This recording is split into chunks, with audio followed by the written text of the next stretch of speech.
Hello mga bebs, welcome back sa aking channel. Mag-vlog lang ako ng konti. Ano na po ngayon? Friday, February 13. At bukas ay 14, Valentine's Day. Happy Valentine's Day sa mga nagmamahalan dyan. Siyempre, hindi lang naman sa mga nagmamahalan. Happy birthday to. Happy Valentine's sa mga parents, sa mga kapatid, sa mga brothers, sa mga lahat ng mga pamilya nyo. Happy Valentine's. Hindi lang naman sa couple yan mga bebs, di ba? Ayan, Happy Valentine's. So tomorrow ay magde-date ang aking mother. Isasama niya daw yung mga apo niya. Paano sila magde-date kasama yung apo? So sabi ko mag-video sila. So ayan, dumating na si Mr. mga bebs. Kanina pa, ang ginawa namin, kumain muna kami. Tapos naligo muna si Mr. And then, ayun, tapos na kaming kumain. So mag-unboxing tayo ng pag-gifts niya galing sa company nila. Kasi mga bebs, dito ay Sonal Chinese New Year. Yun ang sinasabi nila, Chinese New Year. So, ito yung pag-gift sa kanya mga bebs, sa company, Spam. Tapos, meron siyang cash, pero nilagay na siya doon sa bangko niya. Sinend na lang sa bangko nila yung mga pera na cash na binigay sa kanila. So, syempre, sa akin na yun mapunta. So, ibibigay daw ni Mr. sa akin. Tapos, sa mga bata, magkano lang naman yung cash? 200, ganyan. Sa akin daw yung 100, kay sa mga bata naman is hati silang dalawang magkuya. So, i-open natin to mga bebs, yung Spam na galing sa company nila Mr. Sa ex-company niya, walang ganitong mga regalo mga bebs. Wala talaga. So, ayan mga bebs, i-open natin. Iyon lang siguro yung vlog natin mga bebs. Yung unboxing natin yung ating galing sa company ni Mr. Tapos, syempre, sa Philippines pa rin naman ito pupunta. Kukuha lang kami ng ilang piraso dito. Tapos, sa Pinas na to mga bebs. Ayun. Sakto, tomorrow ay pupunta tayo kila ate ko. So, di ba nga dadaling ko yung mga ipapadala doon, ilalagay sa box. So, sakto to mga bebs na malalagay natin sa box. Pati si ate ko mga bebs sa company nila, meron din siyang gifts galing sa company niya. Kim, yung seaweed na dry, tapos Spam din. So ito mga bebs, wow! Ito, wow, canola. Sa akin yung isang mantika dito mga bebs. Yung isang mantika kila mama. Ayun mga bebs, ang ating nakuha ay binigay galing sa company nila Mr. Ang lalaki ng Spam. Wow. Teka lang. Ito ay, natanggal tuloy yung kuko ko. Ayun mga bebs, so ang laki ng spam. Sa akin yung isa nito, yung malaki, tas kila mama yung malaki na isa. Ayan. Kukunin na natin para maitapon. Yan. Kunin na natin mga bebs. Tanggalin na natin yan. Oo nga. Kumyo ilchi kum. 내일 아침에 가야 돼. 진짜 또 누구 버려? 애들 일찍 안 일어나. 내가 나가면 버려야지.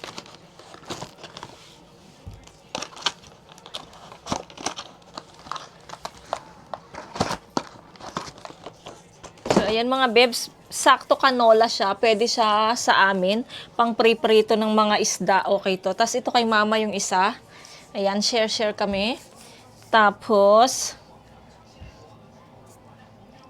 si Coco yung model ko mga bebs. Ayan, oh.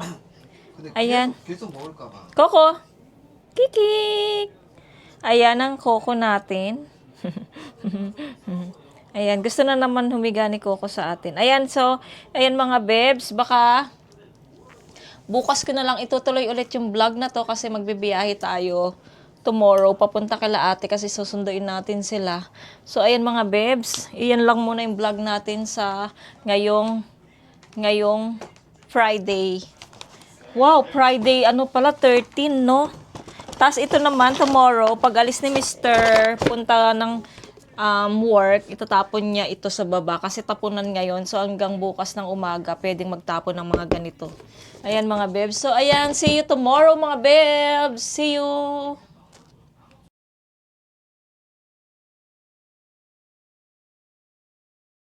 So hello mga bebs. Welcome back sa aking channel.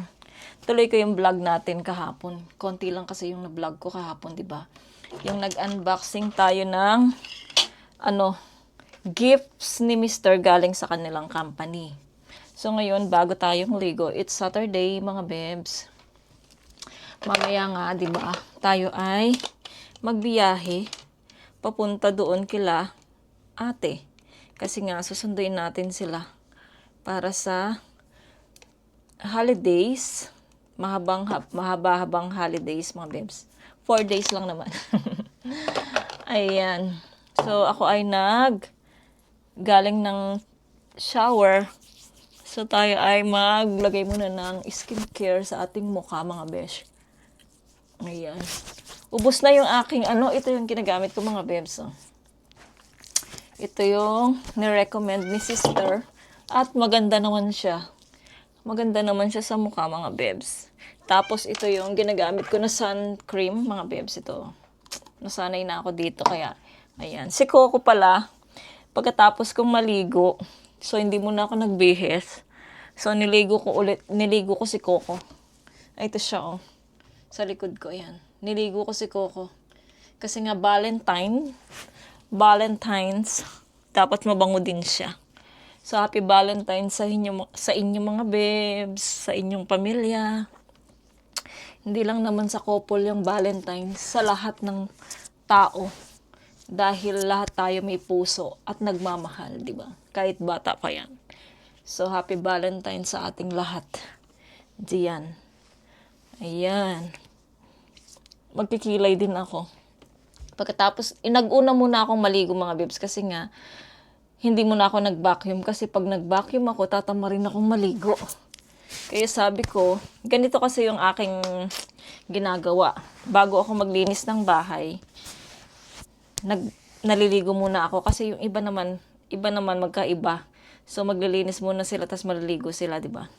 Dito kasi mga bebs, kahit na naligo ka na tas naglinis ka, hindi ka naman marurumihan kasi wala namang masyadong alikabok dito sa bahay. Kaya okay lang at di ka papawisan dahil winter. Kaya okay lang. Kung sa Pinas, syempre, maglinis ka muna bago maligo. Kasi nga pagtas maglinis, siguradong marami ka ding alikabok sa katawan. At super pawis ka, sigurado. Kaya ayun, dito kasi okay lang yan. So, ayun, pagkatapos nito mga bebs, ako ay magbabacuum. And, anong oras na? Wow, 12 na pala. 12:30. Magta 12:30 na mga bebs. Wala pa kaming pagkain ng mga bata. Okay lang yan. Kahit mag-itlog lang kami, okay na yan.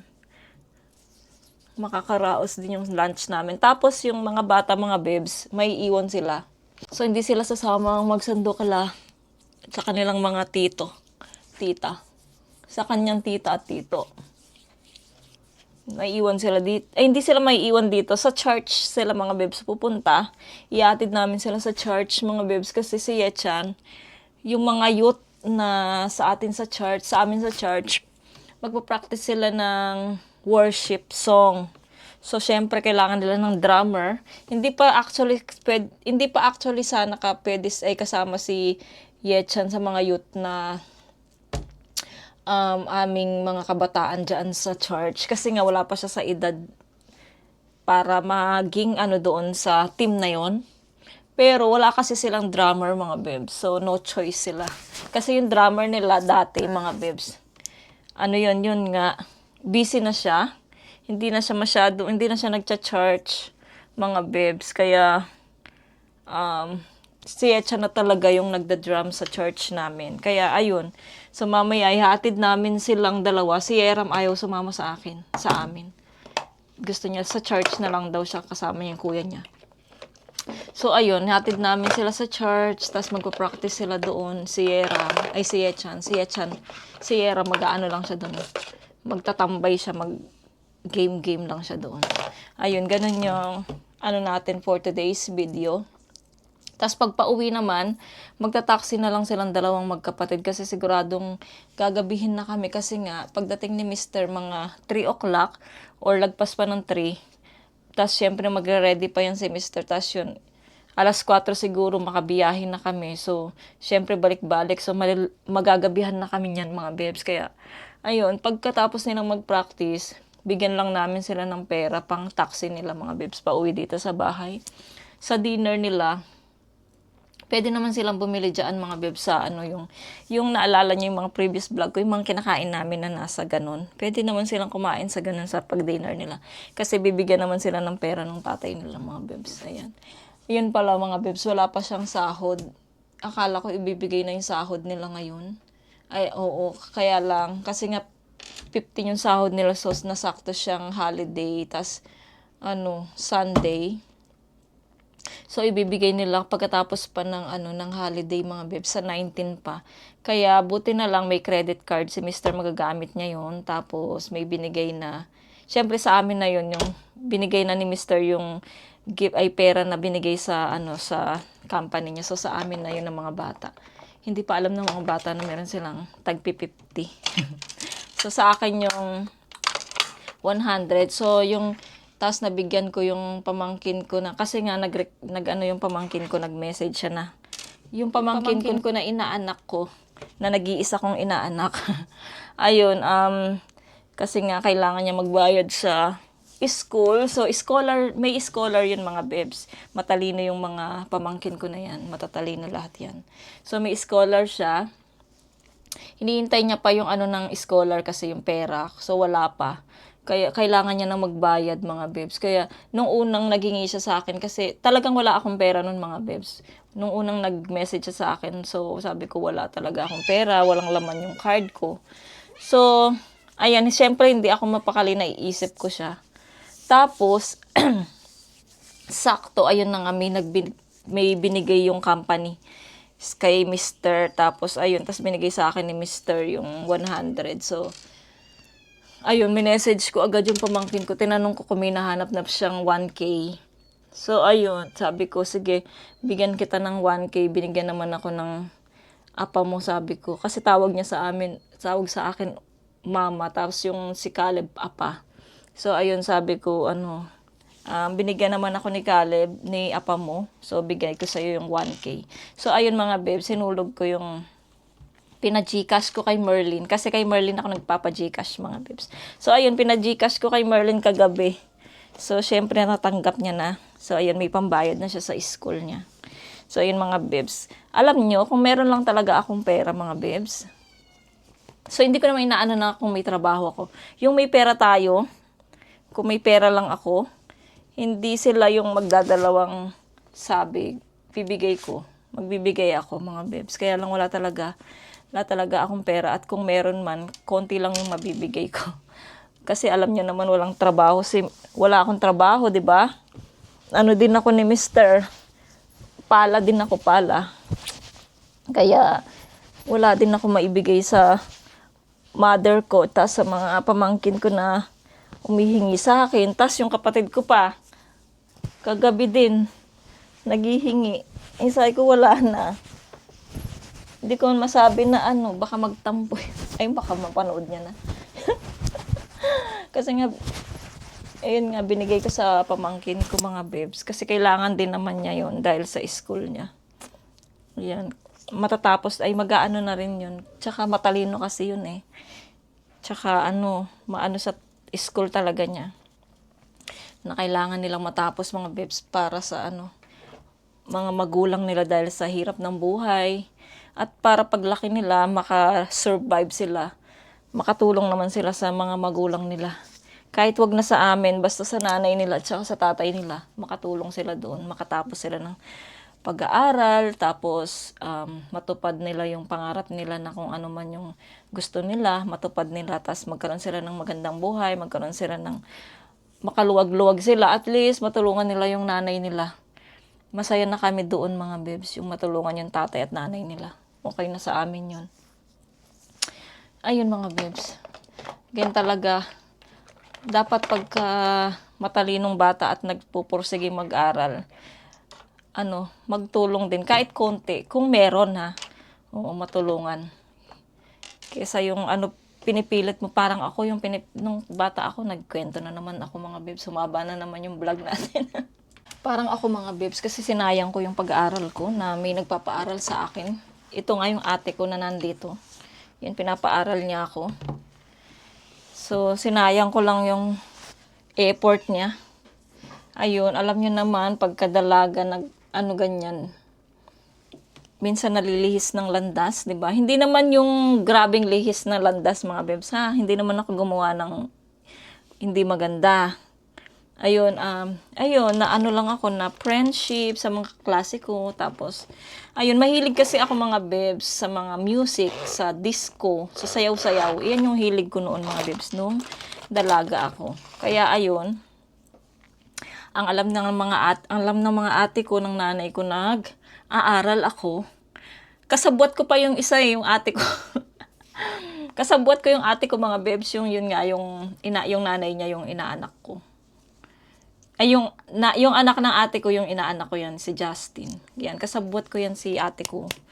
Akala ng nanay ko, tsaka ng ate ko, nag-i-school ako kasi umalis ako ng maaga, mga bebs. Umaalis ako ng maaga sa bahay. Tapos, dumidiretso. Kasi yung ate ko nun, maagang nag-asawa. Ayan si ate ko. Tinanan. Tinanan ni kuya. So, ayun. So, maaga nag-asawa si ate ko. So, doon siya nakatira sa kanyang biyanan. Coco! Ano ka ba? Nakiingay din yung isa. Why? Nagagalit ka kasi pinaliguan kita. Ang baho mo kaya you need to shower. Sinisigawan ako ni Coco. Ay! Shh! Nagbablog si Uma. Maingay. So, ayun nga. Kala ng nanay ko, ng ate ko dito, yung nandito. Nag-aaral ako, pumapasok ako sa school. Pero ang ginagawa ko, maaga pa lang, punta na ako doon sa bahay nila ate ko. Yung ate ko na nag-asawang maaga. Doon ako nagtatambay mga bebs hanggang umaga. Siguro alas 7, alas 8. Yan, hanggang alas 5 ng hapon. Yung saktong uwian ng mga estudyante. Doon ako nagtatambay sa ate ko. Doon lahat.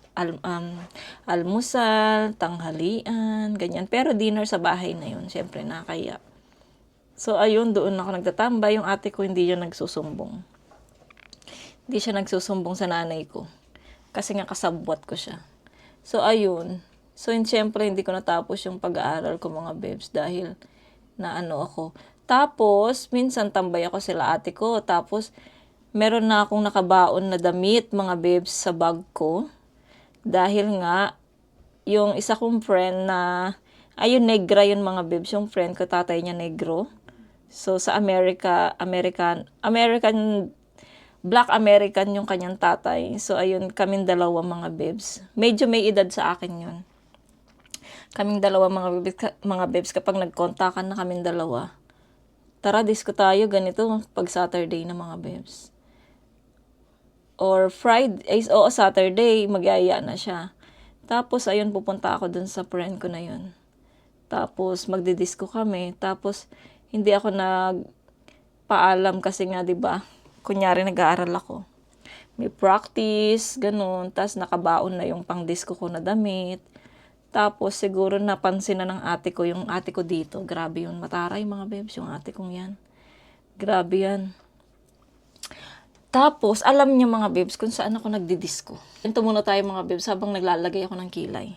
Ayan, para malaman niyo yung nakaraan ko rin. Marami akong nakaraan mga bebs. So, ayun, nalaman na. Buntis pa ng ate ko mga bebs doon sa bunso niya. Ewan ko ba, bunso ba yun or panganay? Basta buntis yung ate ko noon. Tapos nakita niya, sumunod siya doon sa diskuhan mga bebs. Oh. Sinugod niya ako. Tapos hinila niya ako mga bebs sa buhok. Kinaladkad niya ako mga bebs. Galit na galit yung ate ko sa akin. Hanggang sa bahay. Tapos grabe. Daig pa niya yung nanay ko mga bebs ha. Siya talaga grabe. Parang siya yung nanay ko. Daig niya pa. Tapos kinaladkad ako pauwi ng bahay. Tapos ayun. Pagdating sa bahay, ayun, pinagsasapak ako. Pinagsasampal ako mga bebs ng ate ko. Grabe. Yung nanay ko walang magawa. Wala siyang magawa sa ate ko. Kasi nga kasalanan ko din naman. Kaya hinayaan niya yung ate ko na umbagin ako ng umbagin. Ayun, pagkatapos ng mga bebs, grabe yung galit ko sa ate ko nun. Kasi nga sa ginawa niya rin sa akin. Pero ayun, alam ko naman na mali ako, di ba? Kasi nagsisinungaling ako. So ayun, hindi ako lumalabas ng bahay nun. Hindi ako makain. Iyak ako ng iyak nun. Ayun, syempre nahiya ako no, kasi nga galing sa loob ng diskuhan tapos ganun, tapos sinila ako, kinaladkad ako hanggang palabas, hanggang pauwi ng bahay. So, yun yung ating Kaya, hindi ko natapos yung pag-aaral ko mga bebs. Kaya ngayon, nagsisisi ako. Kasi magte-third year na ako nun or fourth year. Magpo-fourth year na sana. Third year yata o third year high school na sana ako. Kasi nga mga bebs, wala din sa ko yung pag-aaral noon. Parang sobrang tamad ko talaga sa pag-aaral mga bebs noon. Kaya hindi ko na rin tinuloy. At tinanong din ako ng nanay ko kung tuloy pa yung pag-aaral mo or hindi, mag-i-stop ka na ba? So, syempre, ko yung gusto ko. Sabi ko, ayoko na mag-aral. Kaya ayun mga bebs, hindi na ako nag-aral. Pero, yung mga kaklase ko, tsaka yung aking teacher, hinahanap pa rin ako. Kasi nga, mabait naman ako sa school mga bebs. So, hinahanap pa rin ako, ba't daw hindi ko ituloy yung pag-aaral ko. Kahit ngayon mga bebs noon, nung pumapasyal yung nanay ko nandito na ako sa Korea. Nag-asawa na ako. Pumapasyal yung nanay ko doon sa kasi ewan ko sinong nag-aaral doon sa kung dating pinag-aralan ko sa high school. Tinatanong pa rin daw ako ng advisor ko. Sabi, kinakamusta ako? Sabi niya minsan daw pag umuwi ako ng Pinas, dalawin ko daw siya, punta daw ako sa school. Sabi ng teacher ko. Tapos sabi niya, ituloy ko daw yung pag-aaral ko. Sabi ko, ayoko no. Alam ko naman, kahit matanda, pwede pa mag-aral. Pero ako ayoko naman. Ayoko na. Baka tawag-tawagin nila ako dong tita. Kasi nga ako na may edad ako Kaya sabi ko, okay na yan. At least naranasan ko mag-aral. Hindi lang natapos. At least naranasan ko maging high school, di ba? Naging high school life ko, naranasan ko. Naging masaya naman ako sa high school life ko, mga bebs. O grabe mga bebs, yung ate ko na yan. Sobrang matapang yan, Kahit lalaki mga bebs, inaaway niyan. Binubugbog niya. Naalala ko nung dalaga pa kami. Kasi nga, may mga friends yung ate ko na may edad na din. So, sumasama-sama kami doon sa kanila. Nagsasabong. Di ko alam ilang taon ako noon. Sumasama ako nagsasabong doon sa mga friends ng ate ko, mga lalaking may edad na. Nagsasabong sila, so kasama ako. Binibit-bit ako ng ate ko. Tapos ayun, madaling araw, pauwi na kami mga bebs. Nakasakay kami sa jeep nila ate ko. Tapos, may mga nakasakay doon na lalaki, dalawa yata yun, ay isa. Kasi nga ako nun payat na, medyo sexy syempre. Payat ako. Tapos, nakainom yung lalaki, mga bebs. Panay ang usog niya sa akin. Tumatabi siya sa akin. Panay usog niya, tas inaano niya ako. Para bang, yun? Basta inaano niya na, binabastos. Ayun, binabastos niya ako. Gumagano, lumalapit siya. Tapos yung ate ko na papansin niya na, no. Siyempre, kapatid niya ako, tas ginaganon ako ng mga lasing. Nakita niyo yun. Siyempre, sinong hindi magagalit, di ba? Tapos nakita ng ate ko. Sabi niya doon sa driver. Sabi niya, para, i-stop mo tong sasakyan, sabi niya, itong jeep. So, ayun, nagsigaw yung ate ko. Tapos, hinila niya yung lalaki, mga bibs, hanggang pababa ng jeep. Hinila niya yung lalaki. Tapos, pagdating sa baba, mga bibs, pinagsasapak niya. Pinagsasapak niya yung lalaki, mga bibs. Nagulat lahat ng tao, mga nakasakay sa jeep. Grabe yung ate ko. Basta sa aming mga kapatid niya, pag may gumawang ganun, talagang kahit sino naman mga bebs, 'di ba, sa mga magkakapatid, kung sinong gumawa ng hindi maganda sa mga kapatid niya, talagang syempre pagtatanggol niya. Grabe yung ate ko, mason yan, mason. Parang mas lalaki pa siya sa kuya ko yung namatay, yung panganay namin. Mas lalaki pa siya doon, mga bebs, yung ate kong yan. Kaya I'm so proud sa ate ko na hanggang ngayon, bit-bit niya pa ang buong pamilya, mga babes. Magmula nung dalaga siya, bit-bit niya na kami. Hanggang ngayon, bit-bit pa rin niya ang sakripisyo. Kaya, I'm so proud na siya ang aming ate. Ayun, nakwento ko tuloy yung ate ko kasi proud ako eh. Proud ako sa aking ate. Kahit na ganyan siya, hindi naman ganyan siya. Kahit na sinasaktan niya kami dahil sa katigasan din ang ulo namin. Kaya ganun. Kaya nagagawa niya yon. Buti nga nagbago na yan eh. Nagbago na yan ngayon, mga babes. Dati hindi. Oo, nagbago na yan. Kung hindi pa nagbago yan, naku! Lagot yung mga nang aaway sa pamilya. Ayun, nakakwento lang habang nagpapaganda tayo kasi para mamaya naka-ready na kasi pagdating ni Mr. maligo lang siya, tas biyahin na kami. Si Coco iyak nang iyak, parang masama yung loob niya kasi pinaliguan ko siya. So ayun mga babes, balik tayo mamaya. Mag-iisip muna ako siguro kakain muna kami bago ako maglinis ng bahay. Para may lakas ako, mga babes, kasi mag-aalauna na. So mag-isip muna ako ng pagkain namin. So, balikan ko kayo mamaya, mga bebs. At least, meron tayong vlog for today's video. Nag-absent tayo kahapon. Pasensya na kayo, mga bebs. Ay, kahapon ba? Nung isang araw. So, pasensya na kayo, mga bebs, ha? Ay, oo, kahapon. Nag-absent tayo kahapon. Ang kulit ko. Sige, mamaya, mga bebs.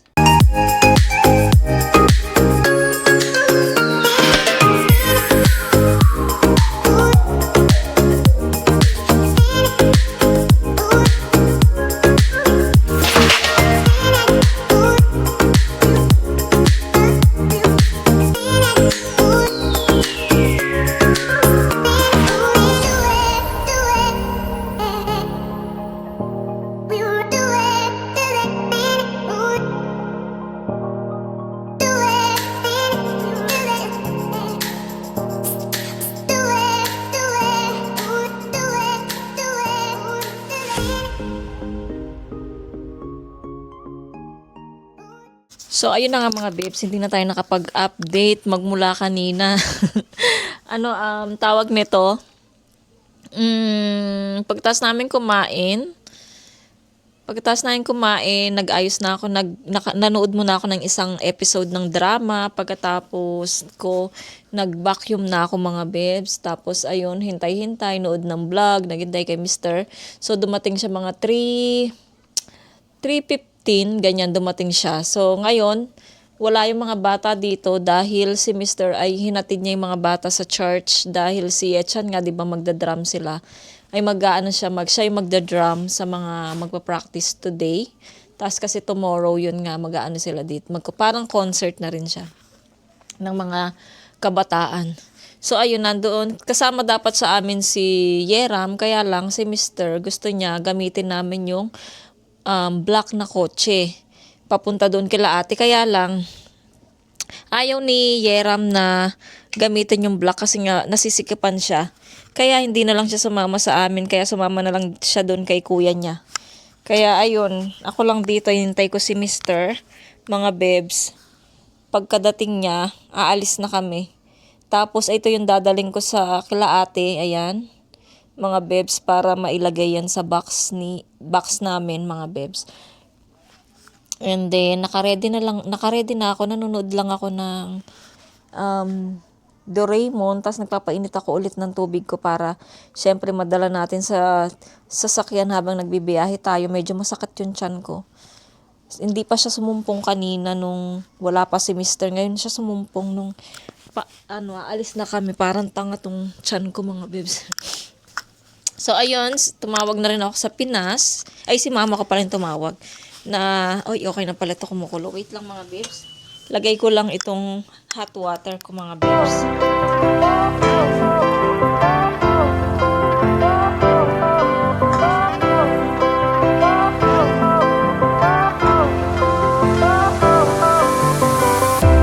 Fire went out, lights went down.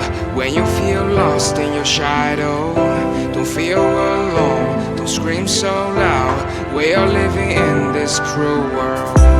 Broken but strong, gotta move on. You're not a bakery of life. Equip my soul, find the real gold. I'll fulfill what I started. Init pala ako ng tubig dito, mga bebs, oh. Ayan dyan. Kasi kagabi, naguhugas si Echan ng plato. Ayan, nagugas si Echan ng plato. Tas nung itataob niya na yung isang plato, hindi ito. Yung isang plato, tas nandito yung kettle ba yun? Ayan, nandito yung initan ng tubig ko. Babasagin yun. So, yung plato, hindi masyadong nalagay ng ganyan. Tapos, ayun, dumulas siyang gano'n, napunta doon sa may, initan ko ng tubig. Tapos, ayun, nabasag siya, mga bibs. Kaya, wala tayong pang-init ng tubig. Pero, nung naano ni Mister, kasi nandoon siya sa kwarto namin nakahiga at nanonood ng drama, tas yun nga nabasag. So agad nang tumingin si Mister sa kupang, nag-order na siya, mga bebs, ng pang-initan ng tubig. Alam niya kasing kailangan ko, kaya ayun, nag-order na siya kagabi. Pagkabasag nito, ayan, agad na siyang nag-order. Kaya mamaya darating yung ating parcel. Hindi ko alam baka nandito na. Tingnan ko nga. Kasi may narinig ako, mga bebs, eh. Wala pa. So, ayun, darating ngayon yung pang-initan ng tubig natin, mga bebs, na bago. Tsaka, parang gusto ko na rin siyang palitan, mga bebs. Kasi nga, si Mister, nasira niya rin kasi yung takip nun. Kaya, siguro, kaya sabi niya, palitan na natin. Kaya masaya ako kasi napalitan na siya. Bago na naman yung ating initan ng tubig. Ayun, mga bebs, wala pa si Mister. Niintay ko pa siya. It's so tagal. Ito lang yung aking suot, mga bebs. Ayan. Ganyan lang, napakasimple. Ayan, ganyan lang. Tapos magra-rubber shoes lang ako, mga bebs. Kasi nga, mga bebs, hindi masyadong malamig ngayon, mga bebs. Ang ganda ng weather. Nag-start kahapon, okay yung weather, maganda. Hindi masyadong malamig. So, ayan lang yung ating OOTD. Ayan. Sila mama ko, nag-ready na rin sila. Naligo na silang lahat. Kasama silang lahat, mga magde-date. Magde-date yung mama at papa ko. Kasama ang mga apo. So, ayun, mga bebs. Update ko na lang kayo mamaya pagdating ni Mister. tignan natin yung vlog natin kung mahaba na. Kung hindi, mag-second vlog tayo habang nagbibiyahe tayo. Ayun mga bebs, siguro mag-second vlog na lang ako sa araw na to para marami tayong naka-stock mga bebs. So, ayan, sana nag-enjoy din kayo sa pinanood nyo na gumawa ako ng radish kimchi. Yan, itry nyo yan mga bebs. Kung meron kayong mabibiling chili powder, ayan, itry nyo yan. Napakasimple lang ng ginawa ko mga bebs. So, ayan mga bebs, mag-second vlog na lang tayo mga bebs. Maraming salamat. Kung bago lang kayo sa aking channel, please subscribe to my channel and hit the notification bell para po lagi po kayong updated sa aking mga video. Bye! See you po sa aking next vlog. Be nice and be good. God bless everyone and happy Valentine's po sa inyong lahat dyan.